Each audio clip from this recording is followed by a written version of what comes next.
Welcome. We're here with Dr. Patty from Westwood Family Chiropractic. Welcome, Dr. Patty. Thanks, Richard. So here's a question for you. So I'm sure you hear this every single day. When someone comes in the office and says, I threw my back out, I got a kink in my neck, what's really happening?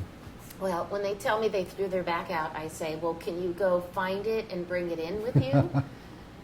I know it's funny, and sometimes people don't think it's funny. That's a dad joke almost. It's a bad joke. Yeah, sorry.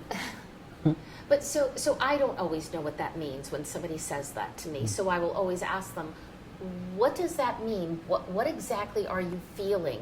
What are you experiencing? And then they'll tell me something like, I just bent over to pick up something. And I said, have you ever done that before? Oh yeah, I do it every day. And then I ask the question, well, what do you think is different about today that you went and did that and this happened? And it gets people thinking about their history. And I want people to think of, what are they doing with their body on a regular basis? Like I had this hip joint injury that has been from adjusting people for 36 years in a certain position. It didn't hurt me until I woke up one day and it was like, oh my God. And then I had to go through a process of figuring out, what have I done on a regular basis that might have caused injury to this joint? So I do that with the patients that come in the office. And there's usually a long history. It could even go back to when they were born or shortly after birth, that they fell off a changing table. And then you take that and multiply all the other things. I fell off a swing, I fell out of a tree, I played hockey, I played football, I was a gymnast.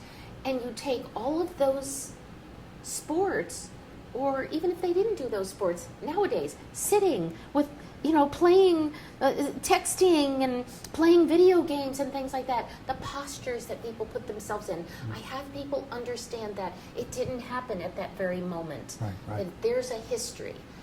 And my job is to help them understand that so that we can work together. And so when they threw their back out, it was really actually a culmination of many things that added up, and it was the straw that broke the camel's back. So then, of course, I do my evaluation to see, and an x-ray will absolutely positively show you if there's been injury to a joint and whether it's been there for 10 years, 20 years, or 40 years. We are trained in chiropractic school to be able to read a history on an x-ray. An x-ray doesn't tell me what to do, it tells me the history. And then I can share with people what their destiny could be. Right. That's very cool. Thank you. Yeah, you're welcome.